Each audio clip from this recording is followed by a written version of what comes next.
समाज की में एक सेक्शन ऐसा पैदा हुआ जिसकी बच्चियों ने कहा हम पढ़ेंगे, आपने कहा हम तुम्हारा हिजाब नोच लेंगे। सारे तरीके हो सकते हैं एकोमोडेट करने के, आप एकोमोडेट करने के लिए तैयार नहीं हो और मैं कहता हूँ मेरी बच्चियों को हर हाल में मुझे पढ़ाना है, तो फिर अब मुझे यही करना पड़ेगा कि मैं कहूँगा कि भैया अपने लिए बनाओ, तो कितने बना लेंगे, ये भी है। आप वो फीलिंग्स को और लड़कियों की प्रॉब्लम को नहीं समझ पा रहे हैं।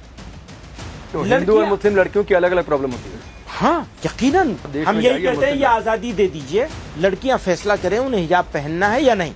हिजाब पर भी विवाद हुआ, स्कूल कॉलेज में बहुत सारा मसला उठा, महाराष्ट्र में भी सुप्रीम कोर्ट ने एक डायरेक्शन भी उसको लेकर दिया। क्या आप मानते हैं कि ड्रेस कोड का पालन होना चाहिए या नहीं होना चाहिए? किसी एजुकेशनल इंस्टीट्यूट की मैं बात कर रहा हूँ, सार्वजनिक जगहों पर नहीं। सार्वजनिक जगह पर तो ठीक है, जिसका जो नियम है वो पालन करें धर्म के हिसाब से। देखिए यही तो सब लोग बोल रहे हैं, साहब हमारा इंस्टीट्यूट है तो हम जो है वो करेंगे। तो आपने एक बच्ची को जो पढ़ती नहीं थी उसने पढ़ना शुरू किया, समाज की में एक सेक्शन ऐसा पैदा हुआ जिसकी बच्चियों ने कहा हम पढ़ेंगे, आपने कहा हम तुम्हारा हिजाब नोच लेंगे ड्रेस कोड के नाम पे। जो भी कह रहे हैं ड्रेस कोड का हवाला दे रहे हैं, अरे भाई उसका कलर फिक्स कर दीजिए, उसका डिजाइन फिक्स कर दीजिए। बहुत सारे तरीके हो सकते हैं एकोमोडेट करने के, आप एकोमोडेट करने के लिए तैयार नहीं हो और मैं कहता हूँ मेरी बच्चियों को हर हाल में मुझे पढ़ाना है, तो फिर अब मुझे यही करना पड़ेगा कि मैं कहूँगा कि भैया अपने लिए बनाओ, तो कितने बना लेंगे, ये भी है। तो आप ये चाहते हैं कि एक स्कूल में एक क्लास में कोई मुस्लिम है वो हिजाब पहन कर जाए, कोई हिंदू है वो धोती कुर्ता में तिलक लगा कर आए, इससे क्या यूनिफॉर्मिटी रहेगी? बहुत अच्छा रहेगा अगर कोई हिंदू तिलक लगा के आता है। तो फिर एक जैसी एक समान कैसे? टीचर के लिए जो पढ़ा रहा है, शिक्षक है, उसके लिए तो सारे छात्र, चाहे वो हिंदू है, मुस्लिम है, सिख है, ईसाई है, उसके लिए तो सब एक जैसे एजुकेशन देगा। अच्छी बात है, बिल्कुल। तो इससे यूनिफॉर्मिटी कहाँ रहेगी? होने चाहिए। तो कैसे कपड़े से थोड़ी, अगर पहनावा अलग अलग हो गया तो? नहीं, पहनावे से थोड़ी यूनिफॉर्मिटी आएगी। मतलब आप स्कूल ड्रेस के खिलाफ है? नहीं, मैं फिर वही बात, आप एक बात को फौरन उचक कर दूसरी तरफ चले जाते हैं। क्योंकि आपने कह दिया कि हिंदू तो ये वो धोती कुर्ता तिलक में आए और मुस्लिम लड़कियां हिजाब पहन कर आए। नो, ऐसा नहीं है। बल्कि हम ये कहना चाहते हैं कि बच्ची आज की तारीख में, अब मान लीजिए कि मैं कुर्ता पैजामा पहन के जाऊं, आप उसको रोकिए, बिल्कुल रोकिए, नहीं कुर्ता पैजामा नहीं चलेगा। अगर ग्रे कलर की पैंट है, व्हाइट शर्ट है, तो वो तुम्हें वही पहन के आना पड़ेगा। लड़की को भी आप यही कह सकते हैं, और ऐसा बहुत जगह है, ऑलरेडी है। कुछ ही जगहों पर ऐसा किया जा रहा है, खास प्लानिंग के तहत। बहुत सारी जगहों पर है कि वो कहते हैं लड़कियां शलवार पहन के आएंगी, तो ग्रे कलर की शलवार होगी लड़कियों की, लड़कों की ग्रे कलर की पैंट होगी, व्हाइट कलर का कुर्ता होगा लड़कियों पे, और लड़कों पे व्हाइट कलर की शर्ट होगी। क्या प्रॉब्लम है अगर उसमें वो व्हाइट कलर की या ग्रे कलर का उसको आप इजाजत दे दे? देखिए ऐसा है, आपको ये अभी भी नाजायज लगेगा, मैं जानता हूं, इस वजह से कि आप वो फीलिंग्स को और लड़कियों की प्रॉब्लम को नहीं समझ पा रहे हैं। तो हिंदू और मुस्लिम लड़कियों की अलग अलग प्रॉब्लम होती है। हाँ यकीनन, आज तक तो मुसलमान अपनी बच्चियों को पढ़ाने के लिए तैयार नहीं थे, मुश्किलों से तो वो तैयार हुए हैं, फिर कहते हैं नहीं इसको तो हिजाब उतार के जाना पड़ेगा, तो वो प्रॉब्लम होगी, वो लड़की बेचारी रोती बहुत नहीं मदनी साहब, बहुत सारे आप देश हम यही कहते हैं ये आजादी दे दीजिए, लड़कियां फैसला करें उन्हें हिजाब पहनना है या नहीं। एक छोटा सा टिप्पणी आपकी, देश में कई सारे नारे लगे कई जगहों पर कि हिंदुस्तान में रहना है तो या रसूल कहना है, कई सारे इस तरीके के नारे। ऐसा कोई नारा मेरे इल्म में नहीं। रायबरेली में बिल्कुल रायबरेली में लगा था ना मैं नहीं मानता। कई आपके कौम के लोगों ने विरोध भी किया, मैं ये भी कह रहा हूँ विरोध। मैं नहीं मानता इस बात को कि ऐसा कोई लगा है, और लगा है तो बहुत बदकिस्मती की बात है, चाहे इधर से लगाओ चाहे उधर से लगाओ। बिल्कुल ठीक बात है। अब आपने कहा था कि मोदी पर भी पूछेंगे, तो मैं पूछ ही लेता हूँ।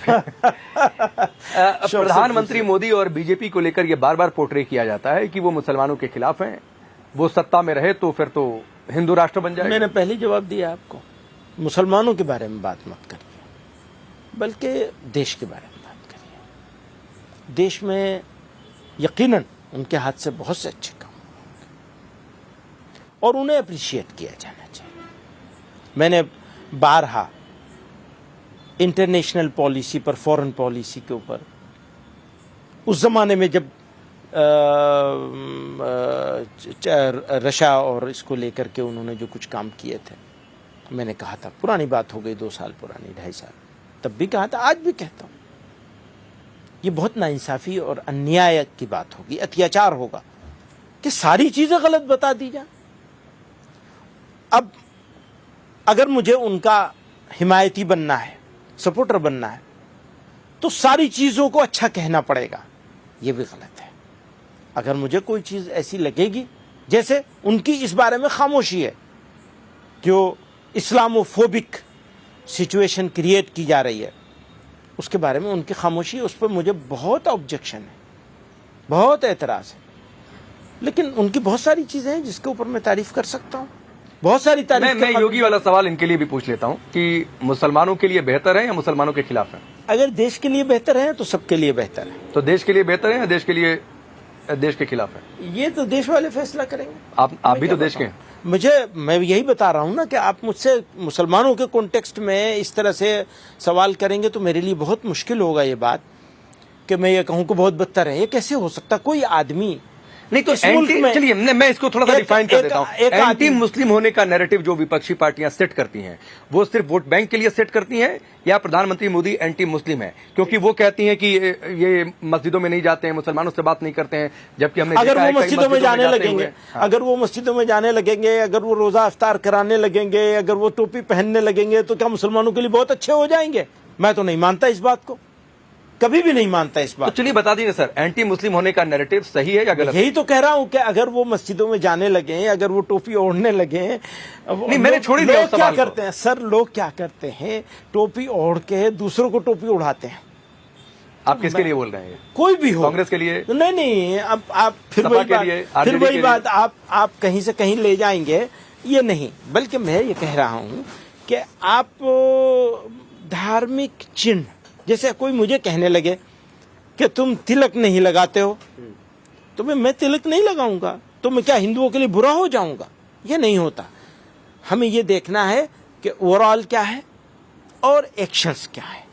तो हमें इस तरह से आप अलामतों सेफ साइड ले रहे हैं कि नहीं, ना मैं आलोचना करूंगा, ना मैं तारीफ करूंगा, करी है, और ना मैं ये कहूंगा कि वो मुस्लिमों के लिए बेहतर है। अभी आलोचना करी है, अभी आलोचना करिए। आप इसको ब्रेकिंग न्यूज बनाना चाहते हैं कि मैं ये कह दूं कि वो बहुत बदतर है। नहीं कैसी बात? आप अच्छा बोल दीजिए, हम वो चलाएंगे। नहीं क्यों भाई, मैं अच्छा या फिर बोल दीजिए कि एंटी मुस्लिम होने का नैरेटिव सेट नहीं है, अलग अलग सेलेक्टिव मामले में अलग अलग। नहीं आप ये इसको इस तरह नहीं, इस तरह कहेंगे कि हमारे सामने बहुत सारी चीजें ऐसी हैं जिनमें उनको एक्शन लेना चाहिए और उनका नजर नहीं आता है। अब जैसे मणिपुर की ही शिकायत है लोगों को, तो है, अब उसको क्या करेंगे? वहां तो कोई मुसलमान का इशू नहीं है। मुस्लिमों से क्या लेने देना है? वही कह रहा हूं कि उसका मुस्लिमों से कोई लेने देना नहीं है, तो वो उनकी कार्यशैली भी हो सकती है। इस देश में गाजा फिलिस्तीन का जो संघर्ष हुआ, इजराइल जो उधर गया, तो फिलिस्तीन का समर्थन करिए, ठीक है, वो इस देश की पॉलिसी में रहा है, उससे कोई गुरेज नहीं है। लेकिन ये कि उसको मुस्लिम से जोड़ देना, फिर वो बांग्लादेश वाले वहां पर हिंदू मारे गए, उन पर चुप हो जाना, आपको नहीं हुआ है? बहुत सारे लोग हैं ना कोई चुप नहीं हुआ, सब लोगों ने उसकी मजम्मत की है। खुद बांग्लादेश के लोगों ने मजम्मत की है, इंडिया के लोगों ने भी मजम्मत की है। ये एक बात मैं बहुत क्लियर इस बारे में, बांग्लादेश के बारे में और पाकिस्तान के बारे में और अफगानिस्तान के बारे में, अगर ये मुस्लिम मेजोरिटी मुल्क हैं और अपने इस्लाम का दावा भी करते हैं, वहां का सिख, वहां का हिंदू, वहां का क्रिश्चियन अपने आप को मुसलमान से ज्यादा सेफ और बेटर पोजीशन में नहीं महसूस करे, तो फिर क्या इस्लाम है उनका?